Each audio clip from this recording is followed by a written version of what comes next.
नमस्कार विद्यार्थी मित्र हो, आपण इयत्ता 7वी पासून पायथागोरसचे प्रमेय अभ्यासत आहोत. आज या व्हिडिओमध्ये पायथागोरसचे प्रमेय याची सिद्धता तसेच पायथागोरसच्या प्रमेयाचा व्यत्यास, त्याची सिद्धता आणि त्यावरील आधारित जी काही उदाहरणे आहेत त्यांचा अभ्यास करणार आहोत.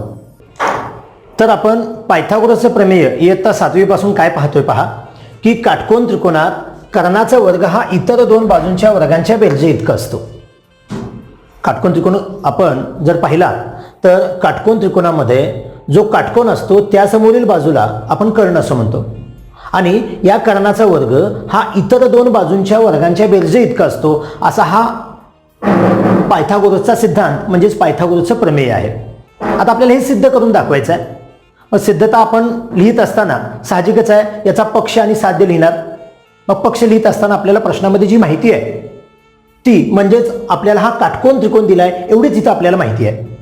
म्हणून आपण इथं असं म्हणू शकतो की या काटकोन त्रिकोण एबीसी मध्ये म्हणजेच त्रिकोण एबीसी मध्ये हा कोन बी फक्त 90 अंशाचा आहे.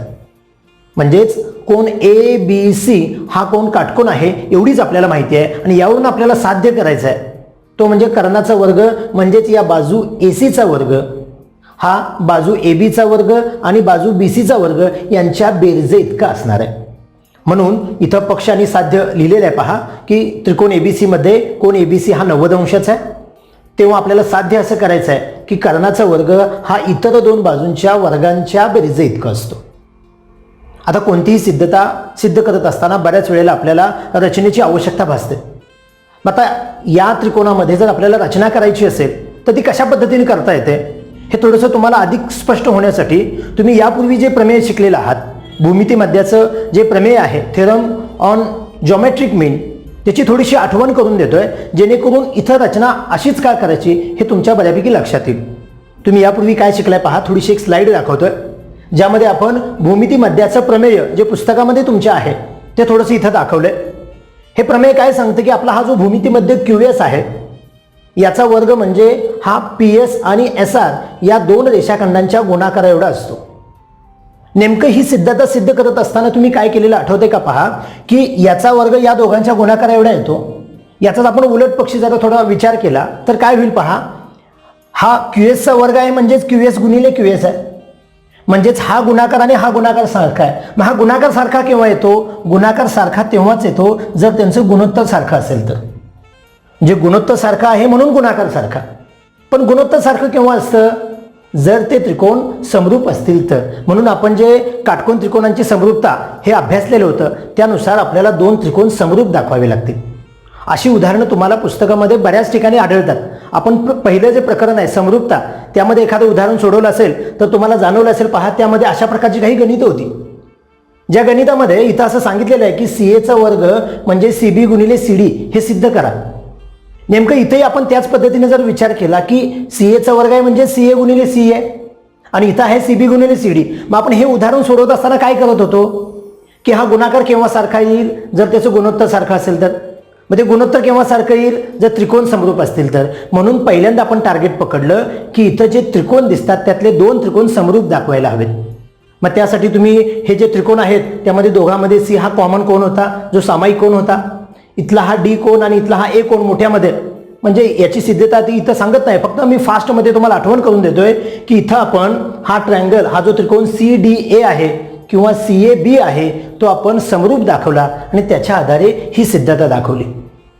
या सर्व गोष्टींचा विचार एवढ्यासाठी तुम्हाला सांगितला की आता आपल्याला हे जे पायथागोरसचं प्रमेय सिद्ध करायचं आहे याच्यामध्ये रचना करत असताना ती रचना कशा पद्धतीने करायला पाहिजे की आम्हाला इथं दोन त्रिकोण तयार व्हायला पाहिजेत आणि ते त्रिकोण एकमेकांशी आपण समरूप. आपण भूमितीमध्याचं जे प्रमेय आहे त्यामध्ये असं पाहिलंय की इथं बी पासून म्हणजे काटकोनात करणारा जो शिरोबिंदू आहे तिथून कर्णावर जर आपण लंब टाकला तर तो लंब टाकल्यानंतर मिळणारे तिन्ही त्रिकोण म्हणजे छोटे दोन त्रिकोण आणि मिळणारा मोठा त्रिकोण हे समरूप असतात. म्हणून आपण तशा पद्धतीची रचना करून घेऊ. म्हणून इथे रचना काय केलेली आहे पहा, बिंदू बी मधून म्हणजे या बिंदूमधून या बाजू एसीवर म्हणजेच कर्ण एसीवर बी डी हा शिरोलंब टाकलेला आहे. म्हणजेच या ठिकाणी ए डी सी जे एक रेषीय बिंदू झालेले आहेत. आता यामध्ये अशी रचना केल्यामुळे काय होतं पहा, इथं तयार होणारे जे तिन्ही त्रिकोण असतात म्हणजे संपूर्ण त्रिकोण ए बी सी, हा वरचा असणारा त्रिकोण ए डी बी आणि खाली तयार झालेले त्रिकोण BDC हे तिन्ही त्रिकोण एकमेकांशी समरूप असतात, जे तुम्ही यापूर्वी काटकोन त्रिकोण आणि समरूपता यामध्ये शिकलेला आहात. मग त्याचा आधार घेतला तर हे तिन्ही त्रिकोण समरूप होतील. मग प्रश्न असा येतोय की या 3 त्रिकोणापैकी नेमके कोणते 2 त्रिकोण घ्यायचे. भूमिती मध्याच्या प्रमेयामध्ये तुम्ही सिद्ध करत असताना हे 2 त्रिकोण घेतले. आता आपल्याला हे सिद्ध करायचं आहे, म्हणजे नेमकं हे काय केलं पहा. आपल्याला ABचा वर्ग याची किंमत शोधूया, BCचा वर्ग याची किंमत शोधूया.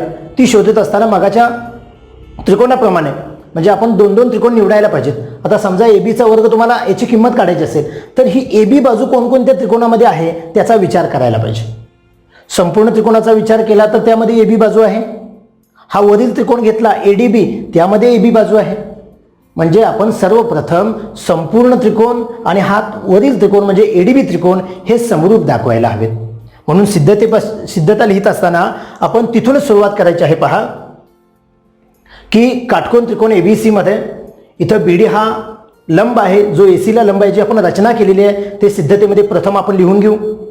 मग आपण काटकोन त्रिकोण आणि समरूपता हे जे शिकलेलं आहे त्यानुसार हे तिन्ही त्रिकोण एकमेकांशी समरूप असतील. म्हणजेच त्रिकोण ABC हा समरूप असेल त्रिकोण ADBला, जो समरूप असेल त्रिकोण BDCला. म्हणून हा संपूर्ण त्रिकोण, हा वरील त्रिकोण आणि हा खालील त्रिकोण हे एकमेकांशी समरूप आहेत. मग आता आपण सर्वप्रथम ABचा वर्ग याची किंमत काढत असताना AB ज्या ज्या त्रिकोणामध्ये आहे असे पहिले 2 त्रिकोण म्हणजेच त्रिकोण ABC आणि त्रिकोण ADB हे 2 त्रिकोण निवडणार आहोत, जे समरूप आहेत. म्हणून आपण फक्त हेच 2 त्रिकोण निवडले आणि त्याच्या मग ज्या संगत बाजू असतात, त्रिकोण समरूप असतील तर त्याच्या संगत बाजू ह्या प्रमाणामध्ये असतात. यानुसार मग हा AB छेद AD, BC छेद DB आणि AC छेद AB या पद्धतीने हे संगत भुजा आपण प्रमाणात दाखवल्या. मग या भुजा प्रमाणात दाखवल्यामुळे काय झालं पहा, या गुणोत्तरामध्ये आपल्याला ABचा स्क्वेअर म्हणजेच ABचा वर्ग शोधायचा आहे. मग ABचा वर्ग आपल्याला इथं AB दिसतो, इथं AB दिसतो. म्हणजे पहिलं आणि तिसरं गुणोत्तर फक्त आपण जर स्वीकारलं तर काय होईल पहा, AB छेद AD म्हणजेच AC छेद AB. मग यांचाच पुन्हा जर छेद जे आहेत ते दुसऱ्या बाजूला पाठवले, पक्षांतर केलं तर हा AB इकडे गुणिले होईल आणि हा AD इकडे गुणिले होईल. म्हणजेच त्याच्या पुढची पायरी अशी होईल की ABचा वर्ग बरोबर AD गुणिले AC. म्हणजे आतापर्यंत नेमकं काय केलं पहा, संपूर्ण त्रिकोण आणि हा वरचा त्रिकोण ADB हे पहिल्यांदा समरूप आहेत हे दाखवून घेतलं आणि त्यामध्ये आपण त्याच्या संगत बाजू प्रमाणात दाखवून ABचा वर्ग याची किंमत काढली. याच पद्धतीने जर आपल्याला BCचा वर्ग याची किंमत काढायची असेल तर BC बाजू कोणकोणत्या त्रिकोणामध्ये येते त्याचा विचार करायला हवा. म्हणजेच संपूर्ण त्रिकोण ABC तर घ्यायला हवा, शिवाय हा जो त्रिकोण खालचा आहे तो सुद्धा BDC त्रिकोण घ्यायला हवा. बऱ्याच वेळेला असं होतं की आपण हा खालचा त्रिकोण घेत असताना DBC अशा पद्धतीने नाव घेतो, तर एकाच एक संगती खूप महत्त्वाची आहे जी तुम्ही काटकोन त्रिकोण आणि समरूपता यामध्ये शिकलेला आहात. म्हणून तुम्ही काय करायचं, संपूर्ण त्रिकोणाचं नाव घेत असताना ABC या पद्धतीने घेतला, वरील त्रिकोणाचं नाव घेत असताना ADB या पद्धतीने घेतलं, पण खालील त्रिकोणाचं नाव घेत असताना BDC या क्रमाने घ्यायचं आहे. म्हणजे जसं आत्ता इथं सुरुवातीला केलं त्यातले मग 2 त्रिकोण निवडले, संगत भुजा प्रमाणात दाखवल्या आणि इथं जसा ABचा वर्ग काढला तिथं आपण BCचा वर्ग काढून घ्यायचा आहे. ते थोडक्यात लगेच इथं दाखवतोय पहा. म्हणजे संपूर्ण त्रिकोण ABC त्याला समरूप त्रिकोण BDC हे समरूप दाखवलेले आहेत, जे आम्हाला काटकोन त्रिकोणाच्या समरूपतेनुसार आपण मांडलेलंच आहे. मग त्यामध्ये यांच्या संगत भुजा प्रमाणामध्ये लिहिल्या. यामध्ये आपल्याला BCचा वर्ग पाहिजे, म्हणजेच BC आणि BC म्हणजे दुसरं आणि तिसरं गुणोत्तर फक्त घेतलं आणि त्याच्या बाजू पक्षांतर केल्यामुळे BC वर्ग बरोबर DC गुणिले AC आला. म्हणजे इथंपर्यंत आपण नेमकं ह्या ABचा वर्ग याची किंमत किती होते, BCचा वर्ग याची किंमत किती होते हे शोधलं. आता या 2 किमतीवरून आपल्याला असं सिद्ध करायचं आहे की ABचा वर्ग आणि BCचा वर्ग याची बेरीज ही ACच्या वर्गा एवढी येते.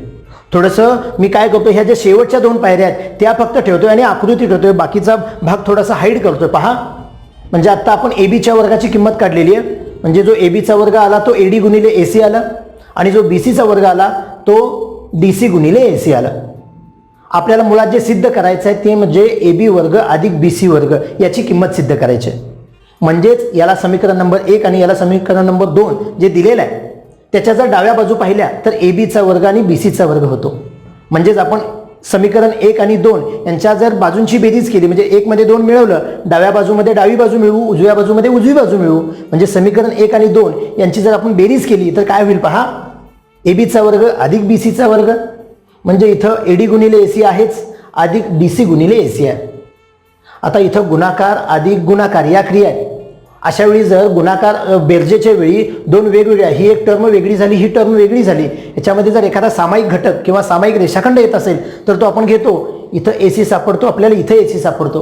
ह्या दोघांमधून जर आपण AC सामायिक घेतला तर काय होईल पहा, हा AC कॉमन आला म्हणजे यातला शिल्लक AD राहिला, हा AC शिल्लक आला, यातला शिल्लक DC राहिला, म्हणजेच आपल्याला कंसामध्ये AD अधिक DC राहतं. आकृतीचं निरीक्षण केलं तर AD अधिक DC काय येतोय पहा, हा संपूर्ण AD अधिक हा DC, मुळात हे तिन्ही बिंदू एक रेषीय आहेत, म्हणजेच AD अधिक DC याला आपण AC असं म्हणू शकतो. म्हणून आपण हा AD अधिक DC जो आहे त्याच्याऐवजी AC लिहिणार. परंतु ज्या ज्यावेळी आपण रेषाखंडांची बेरीज अथवा वजाबाकी करू तेव्हा ते बिंदू हे एक रेषीय आहेत, कोलिनियर पॉईंट्स आहेत, हे आठवणीनं टाकायला हवं. म्हणजेच इथं AC गुणिले AC, ज्याला आपण ACचा वर्ग म्हणू शकतो, म्हणजेच ABचा वर्ग अधिक BCचा वर्ग बरोबर ACचा वर्ग असं येतं. फक्त आपण साध्य लिहित असताना ACचा वर्ग डाव्या बाजूला लिहिलेलं होतं, म्हणून फक्त आहे अशा बाजू बदलल्या, चिन्ह तशीच राहिली, जे आपले सिद्ध झालं. ही सिद्धता थोडक्यात पुन्हा एकदा दाखवतोय म्हणजे तुमच्या लक्षात येईल. पहा, आपण नेमकं ही सिद्धता सिद्ध करत असताना ही जी रचना केलेली होती, BD हा परपेंडिक्युलर म्हणजे शिरोलंब टाकला कर्णावर, त्यानुसार तयार होणारे तिन्ही त्रिकोण समरूप दाखवून घेतले. एकदा वरचा त्रिकोण आणि संपूर्ण त्रिकोण हे जे ट्रायंगल आहेत ते समरूप दाखवले आणि त्यानुसार ABच्या वर्गाची किंमत शोधली. सेम वे लहान खालचा त्रिकोण आणि संपूर्ण त्रिकोण त्यावरून BCच्या वर्गाची किंमत काढली आणि हे दोन जे किमती आलेले आहेत त्यांची बेरीज करून आपण ACचा वर्ग शोधला. म्हणजेच काय तर ACचा वर्ग म्हणजेच कर्णाचा वर्ग हा इतर दोन बाजूंच्या वर्गांच्या बेरजे इतका असतो, जे पायथागोरसचं प्रमेय आहे. म्हणजेच काटकोन त्रिकोणामध्ये कर्णाचा वर्ग हा इतर दोन बाजूंच्या वर्गांच्या बेरजे इतका असतो. याचबरोबर आता आपण पायथागोरसच्या प्रमेयाचा जो व्यत्यास आहे त्याचा अभ्यास करणार आहोत. तर विद्यार्थी मित्र हो, व्यत्यास पाहण्यापूर्वी तुमच्या एक गोष्ट लक्षात आल्या का पहा, की काटकोन त्रिकोणामध्ये कर्णाचा वर्ग हा इतर दोन बाजूंच्या वर्गांच्या बेरजे इतका असतो. म्हणजे इथं आपला पक्ष आणि साध्य काय होतं पहा, त्रिकोण जर काटकोन असेल याचाच अर्थ पक्ष असा आहे की त्रिकोण हा काटकोन असावा, म्हणजेच काटकोन त्रिकोण असावा. तर आपण साध्य असं केलं की कर्णाचा वर्ग हा इतर दोन बाजूंच्या वर्गांच्या बेरजे इतका असतो. या उलट पक्षी आपण बोलायचं झालं, म्हणजेच पक्ष हा साध्य आणि साध्य हे पक्ष केलं तर काय होईल पहा, जर आता इथं कर्णाचा वर्ग असं म्हणायचं नाही, कारण आपण कर्णाचा वर्ग हा इतर दोन बाजूंच्या वर्गांच्या बेरजे इतका असतो असं जरी आपण साध्यामध्ये म्हटलं असेल पायथागोरसच्या प्रमेयामध्ये, पण आपण त्याच्या उलट बोलत असताना जर कर्ण हा शब्द वापरला तर त्याचा अर्थ असा होतो की तो काटकोन त्रिकोण आहे. म्हणून आपण कर्ण हा शब्द न वापरता असं म्हणूया की समजा कोणताही एक त्रिकोण आहे, त्यामध्ये कोणत्याही एका बाजूचा वर्ग जी सर्वात मोठी बाजू असणार आहे त्या बाजूचा वर्ग हा इतर दोन बाजूंच्या वर्गांच्या बेरजे इतका असेल तर तो त्रिकोण काटकोन त्रिकोण होणार आहे. मी हे वाक्य जाणीवपूर्वक दोनदा बोलतोय, लक्षात घ्या. कर्णाचा वर्ग हा इतर दोन बाजूंच्या वर्गांच्या बेरजे इतका असं आपण म्हणणार नाहीये, कारण ज्यावेळी आपण कर्ण हा शब्द वापरतो त्यावेळी तो त्रिकोण काटकोन त्रिकोण आहे असा त्याचा अर्थ होतो. म्हणून मी आता एक महत्वाचं आपलं जे वाक्य आहे ते लक्षात घ्या की कोणत्याही त्रिकोणामध्ये कोणत्याही एका बाजूचा वर्ग हा इतर दोन बाजूंच्या वर्गांच्या बेरजे इतका असेल तर तो त्रिकोण काटकोन त्रिकोण असतो. यालाच आपण पायथागोरसचा व्यत्यास असं म्हणतो, पायथागोरसच्या प्रमेयाचा व्यत्यास. मग तो कशा पद्धतीने सिद्ध करायचा ते थोडंसं पाहूया. तर पायथागोरसच्या प्रमेयाचा व्यत्यास, कॉन्व्हर्स ऑफ पायथागोरस थेरम काय सांगतोय पहा, एखाद्या त्रिकोणातील एका बाजूचा वर्ग हा इतर दोन बाजूंच्या वर्गांच्या बेरजे इतका असेल तर तो त्रिकोण काटकोन त्रिकोण असतो. म्हणजेच पहा, समजा एखादा त्रिकोण असेल, हा त्रिकोण ABC हा कोणताही त्रिकोण आहे, हा काटकोन त्रिकोण नव्हे. इथं आकृती काढत असताना काटकोन त्रिकोणासारखी काढली जरी असेल तर इथं Bच्या जवळ आपण काटकोन दाखवलेला नाहीये. फक्त आम्हाला एवढंच माहिती आहे की ह्या त्रिकोणामध्ये कोणत्याही एका बाजूचा वर्ग म्हणजे या ACचा वर्ग समजा ABचा वर्ग आणि BCचा वर्ग यांच्या बेरजे एवढा असेल, म्हणजेच आमचं पक्ष काय झाला की त्रिकोण ABC मध्ये ACचा वर्ग म्हणजेच ABचा वर्ग अधिक BCचा वर्ग. जर अशा पद्धतीनं इथं समीकरण झालं असेल तर आपण असं म्हणायचं की हा जो त्रिकोण आहे तो काटकोन त्रिकोण आहे. म्हणजे तरच्या पुढचा जो हा भाग आला ज्याला आपण साध्य असं म्हणतो, म्हणून साध्य आलं. कोण ABCचं माप म्हणजेच हा कोण B हा काटकोन असणार आहे. ज्याचा वर्ग हा इतर दोन बाजूंच्या वर्गांच्या बेरजे इतका असतो, तेव्हा एका बाजूला जी बाजू असते म्हणजे समीकरणाच्या एका बाजूला फक्त एकच बाजू असते, त्याच्या समोरील कोण हा काटकोन होतो. म्हणजेच हा पायथागोरसच्या प्रमेयाचा व्यत्यास आहे. आता ही सिद्धता सिद्ध करत असताना आपण अशा पद्धतीने एक रचना करणार आहोत की या त्रिकोण ABC सारखा एक दुसरा त्रिकोण काढणार आहोत. आपण कोणताही त्रिकोण काढत असताना, त्रिकोणाची रचना करत असताना किमान 3 घटकांची आवश्यकता असते. आपण एबीसीच्या सेम टू सेम नाही काढणार, फक्त एक काम करणार आहोत. जेवढी बाजू एबी आहे तेवढी बाजू असणारा दुसरा एक त्रिकोण घेणार, जेवढी बाजू बीसी आहे तेवढीच बाजू असणारा घेणार. हे 2 घटक झाले. म्हणजे एबी बाजू असणारी एक बाजू घेणार, बीसी बाजू असणारी एक बाजू घेणार. मात्र तिसरा घटक घेत असताना आपण काम करू, त्या ज्या 2 बाजू घेतलेल्या आहेत त्यांच्या दरम्यानचा कोन हा 90 अंशाचा घेऊ. म्हणून मी ही जी रचना केलेली आहे ती इथं दाखवते. पहा की आपण त्रिकोण PQR अशा पद्धतीनं काढला की याच्यामध्ये जेवढी बाजू AB आहे तेवढी PQ घेतली, जेवढी BC आहे तेवढी QR घेतली. म्हणजे हे 2 रचनेतले घटक झाले आणि कोन Q मात्र घेत असताना 90 अंश घेतला. म्हणजे त्रिकोण PQRची आपली रचना पूर्ण झाली. हे एवढ्यासाठी केलं कारण आपल्याला काटकोन घेतल्यामुळे इथं पायथागोरस वापरता येतो. आपल्याला हा जो प्रथम पहिला दिलेला म्हणजे प्रश्नातला जो त्रिकोण आहे त्यामध्ये काटकोन त्रिकोण आहे की नाही माहीत नाही, ते आपण ठरवणार आहोत. परंतु रचनेमध्ये जो त्रिकोण घेतला तो काटकोन त्रिकोण घेतला. याचा अर्थ या त्रिकोणामध्ये आपण पायथागोरसचे प्रमेय वापरू शकतो. म्हणजे त्रिकोण PQR मध्ये Q हा कोण काटकोन असेल तर PR हा त्याचा कर्ण झाला. म्हणजेच कर्णाचा वर्ग हा इतर 2 बाजूंच्या वर्गांच्या बेरजे इतका असतो. या नियमानुसार PRचा वर्ग म्हणजे PQचा वर्ग अधिक QRचा वर्ग इथं होऊ शकतो. म्हणून सिद्धतेची सुरुवात आपण तिथूनच करतो. पहा त्रिकोण PQR मध्ये Q हा 90 अंशाचा आहे. त्यामुळे पायथागोरसच्या प्रमेयानुसार काय होईल, PRचा वर्ग म्हणजे PQचा वर्ग अधिक QRचा वर्ग होईल.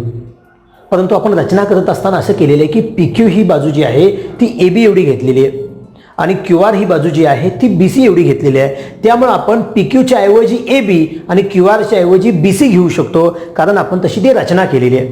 म्हणून इथं पुढं PQचा वर्ग याच्याऐवजी ABचा वर्ग, QRचा वर्ग याच्याऐवजी BCचा वर्ग केला कारण ही रचना आहे. म्हणजेच ABचा वर्ग अधिक BCचा वर्ग झाला. परंतु प्रश्नामध्ये आम्हाला अशी माहिती सांगितलेली होती की ABचा वर्ग अधिक BCचा वर्ग म्हणजेच उरलेल्या बाजूचा वर्ग आहे. म्हणजेच AB वर्ग अधिक BC वर्ग म्हणजे AC वर्ग दिलेलं होतं. म्हणून पक्षानुसार आपण इथं असं लिहू शकतो की या दोघांच्या वर्गांची बेरीज ही ACचा वर्ग येते. म्हणजेच PRचा वर्ग आणि ACचा वर्ग सेम झाला. म्हणजेच PR आणि AC सेम आहे. म्हणून आपण इथं पुढे म्हणणार आहोत की PRचा वर्ग म्हणजेच ACचा वर्ग म्हणजे PR आणि AC सेम झालं. आम्ही मुळात ह्या त्रिकोणाची रचना करत असताना फक्त या 2 बाजू इथं घेतलेल्या होत्या. जेवढा AC आहे तेवढा PR घेतला नव्हता, मात्र तो आता इथं सिद्ध झाला. मग त्रिकोण एकरूपतेच्या ज्या कसोट्या आपण इयत्ता 7वी पासून शिकतोय त्यानुसार आता सध्या AB बाजूला PQ बाजू एकरूप आहे कारण आपण ती रचना केलेली आहे. BC बाजूला QR बाजू एकरूप आहे, ती सुद्धा आपण रचना केलेली आहे. आणि आता इथं सिद्ध केलेलं आहे ते म्हणजे AC बाजूला PR बाजू एकरूप आहे. म्हणजे या त्रिकोणाच्या 3 बाजू या त्रिकोणाच्या 3 बाजूशी एकरूप झाल्या. म्हणजेच हे 2 त्रिकोण एकमेकांशी एकरूप असतील कारण एकरूपतेची जी बाबा कसोटी आहे त्यानुसार हे 2 त्रिकोण एकरूप असतील. मग जेव्हा 2 त्रिकोण एकरूप होतात, कोणत्याही 3 संगत घटकांनी एकरूप होतात, तेव्हा उरलेले घटक हे आपोआप एकरूप होतात. मग त्या नियमाचा जर आधार घेतला तर जेवढा कोन Q असेल साहजिकच आहे तेवढा कोन हा B असायला हवा. पण आपण Q हा कोन 90 अंशाचा घेतलेला आहे म्हणजे साहजिकच B सुद्धा 90 अंशाचा असेल कारण हे संगत घटक होतात, एकरूप त्रिकोणांचे संगत घटक. म्हणून इथं पुढे असं म्हटलेलं आहे म्हणजेच ABC आणि PQR हे 90 अंश होतील कारण हे एकरूप त्रिकोणांचे संगत घटक आहेत. म्हणजेच हा जो ABC त्रिकोण आहे जो काटकोन त्रिकोण इथं सिद्ध झालेला आहे.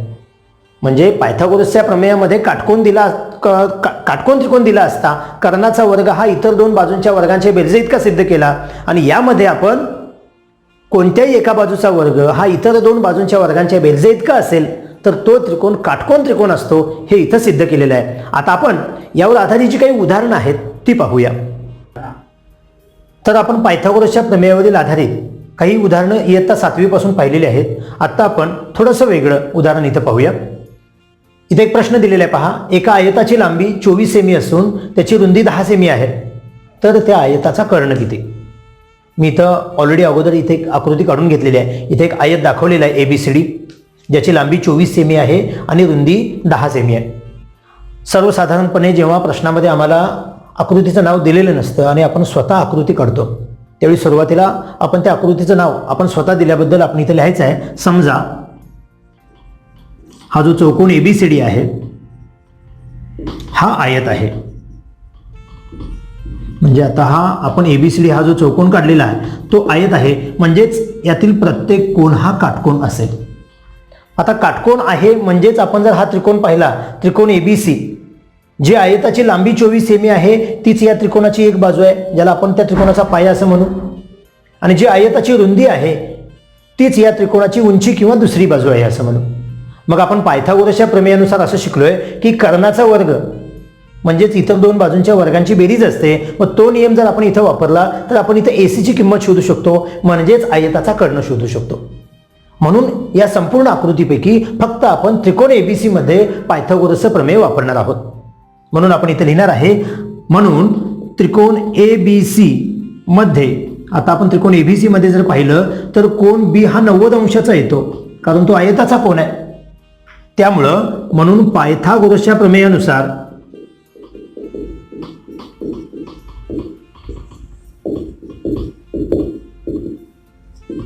ते जर प्रमेय आपण या आकृतीमध्ये वापरायचं ठरवलं तर काय होईल पहा, एसीचा वर्ग म्हणजेच एबीचा वर्ग अधिक बीसीचा वर्ग होईल. म्हणून ते समीकरण आपण इथं मांडून घेऊया. म्हणून इथं एसीचा जो वर्ग आहे तो म्हणजेच एबीचा वर्ग अधिक बीसीचा वर्ग या पद्धतीने आपण मांडू शकतोय. मग यामध्ये आम्हाला एबी आणि बीसी यांच्या किमती माहित आहेत. एबीची किंमत 10 सेमी, बीसीची किंमत 24 सेमी. या किमती जर आपण या समीकरणामध्ये भरल्या तर काय होईल पहा, म्हणून म्हणजेच यांच्या जर किमती भरल्या की एबीची किंमत 10 आणि बीसीची किंमत 24, या किमती आपण इथं भरूया. एबीचा वर्ग म्हणजेच 10चा वर्ग, बीसीचा वर्ग म्हणजे 24चा वर्ग. आपल्याला वर्ग पाठ नसतील तर साईडला गुणाकार करून घ्या. 10चा वर्ग 100 येतो आणि 24चा वर्ग हा 576 येतो. या दोघांची जर बेरीज केली तर 100 अधिक 576 म्हणजे 676 येते. म्हणजेच एसीचा वर्ग हा 676 आला.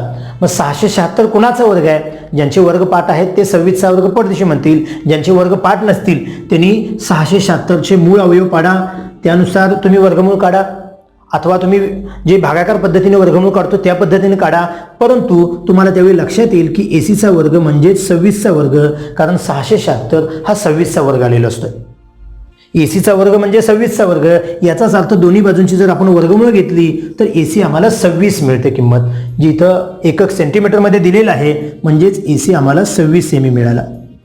आपण स्वतः त्रिकोण मांडलेला होता, म्हणजेच कर्ण एसी हा 26 सेमी आला. म्हणून आपण इथं असं म्हणणार आहे की आयताचा जो कर्ण आहे, जो काटकोन त्रिकोणाचा कर्ण आहे तोच या आकृतीमध्ये आयताचा कर्ण आहे.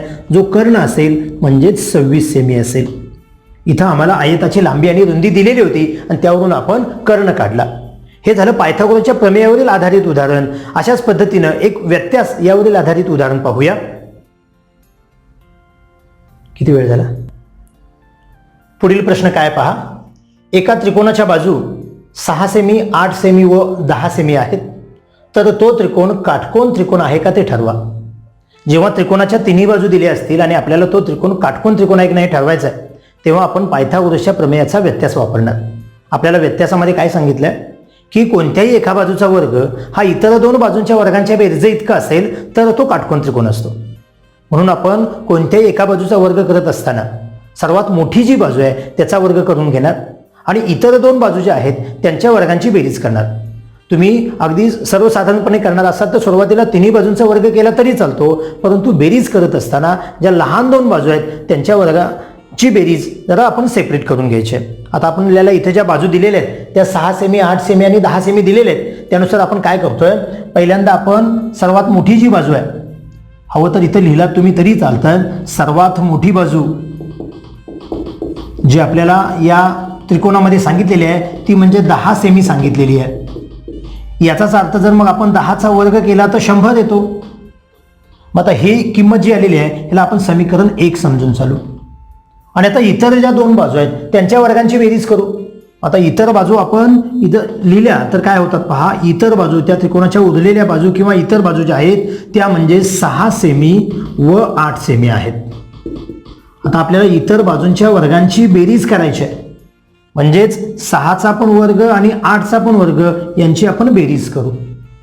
6चा वर्ग केला तर 6चा वर्ग 36 येतो, अधिक 8चा वर्ग केला तर 64 येतो आणि 36 आणि 64 यांची जर आपण बेरीज केली तर हे 6 अधिक 4 म्हणजे 10, हातचे 1 आले, 6 अधिक 1 7 अधिक 3 10, म्हणजे यांची बेरीज सुद्धा 100 येते.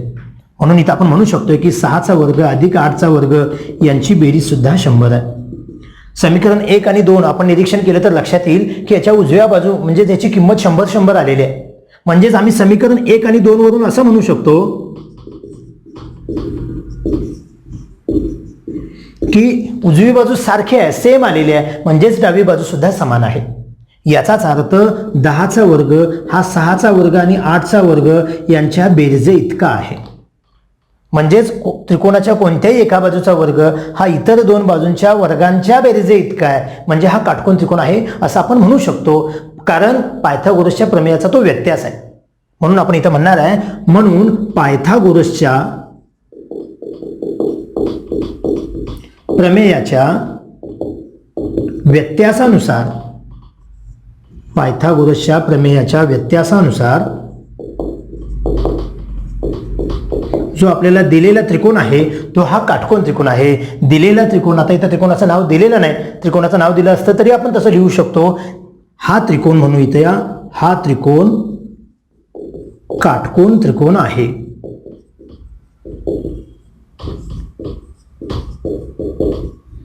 फक्त अशा पद्धतीची उदाहरणं सोडवत असताना एक महत्त्वाची काळजी घ्यायची काय ती पहा. जर तुम्ही हीच पायरी प्रथम लिहिली, बरेचसेच विद्यार्थी असे करतात की 10चा वर्ग बरोबर 6चा वर्ग अधिक 8चा वर्ग लिहितात आणि खाली तेच बॅलन्स करत जातात. म्हणजे 10च्या वर्गाच्या खाली 100, इथं 36 अधिक 64 आणि खाली 100 बरोबर 100 करतात. परंतु ती मांडणी चुकीची होते, कारण ही पायरी जर आपण डायरेक्ट लिहिली तर याचा अर्थ असा आहे की तो काटकोन त्रिकोण आहे. आपल्याला या प्रश्नामध्ये विचारलेलं आहे काटकोन त्रिकोण आहे का.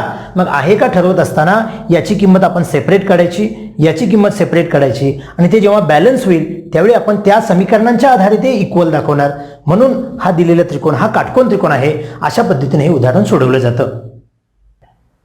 तर आता आपण असा अभ्यास केला आहे की त्रिकोणाच्या कोणत्याही दोन बाजू देऊन एक बाजू विचारली असेल तर आपण पायथागोरसचा प्रमेय वापरणार, आणि तिन्ही बाजू देऊन जर आपल्याला तो काटकोन त्रिकोण आहे की नाही हे विचारलं असेल तर आपण त्याचा व्यत्यास वापरणार. म्हणजे दोन बाजू दिल्या असतील प्रमेय वापरा, तिन्ही बाजू दिल्या असतील तर त्याचा व्यत्यास वापरा. अशा पद्धतीनं तुम्ही पायथागोरसचा प्रमेय आणि त्याचा व्यत्यास याचा अभ्यास करा. नमस्कार, धन्यवाद.